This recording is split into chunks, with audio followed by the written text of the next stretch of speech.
Bironta yahudiyni, nasroniyni, musulmonlarning odatiga taqlid qilganini ko'rganmisizlar? Bironta yahudiy, nasroniy musulmonning kiyimini kiyib, musulmonning urf-odatlariga amal qilayotganini ko'rganmisizlar? Nimaga ular ergashmaydi, nimaga biz ergashamiz? Payg'ambarimiz qiyomat alomatlarida deb aytayapti. Qarichma-qarich arshim-marshin ergashasizlar. Ammo musulmonlar orasida peshqadamlikda da'vo qilayotgan odamlar bor.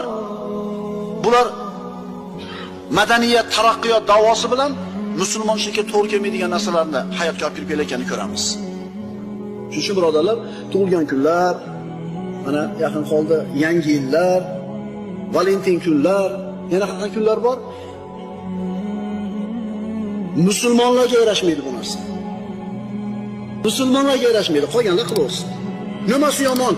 Biz hammaga yomon demayapmiz, biz musulmonga bo'lmaydi deyapmiz xolos.